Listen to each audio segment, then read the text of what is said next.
sa puso't diwa.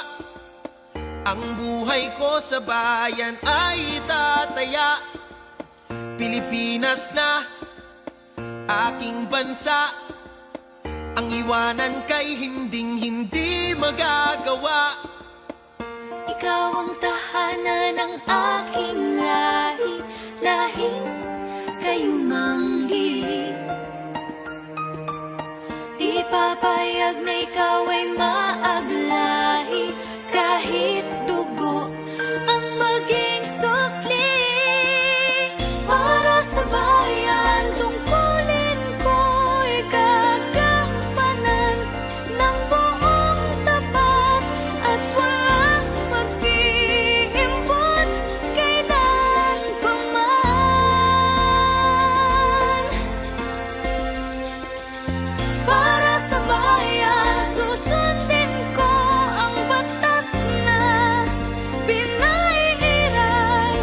Hindi ako maghahangad ng para sa sarili lamang. Igagalang ko ang kapwa, sa isip ko, sa salita at sa gawa. Prior po ng zona na to, ma'am, is deployed na po kami last week pa. Every day, hanggang ngayon, wala pa pong day off. Especially po, mayroon akong anak na may special needs na kinakailangan ng doble attention. However po, bilang nanay po, mas nauna pa rin po yung pagbibigay natin ng serbisyo. Kasi mandato po sa atin ng batas yun at yun ang kinakailangan natin gawin.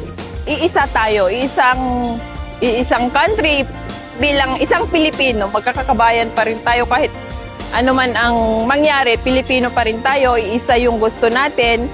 Kasi kung ano po yung pinaglalaban ng mga kababayan natin, yun din yung laban natin. Para sa bayan, tungkulin ko'y gagampanan ng buong tapat at walang pag-iimbot kailan pa man.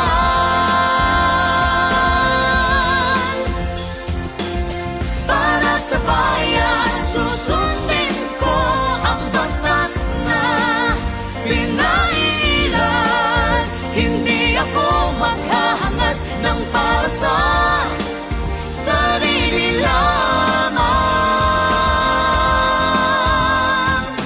I take pride to our police personnel, especially our regional director, in fulfilling their commitment at job in maintaining peace and order, especially public safety.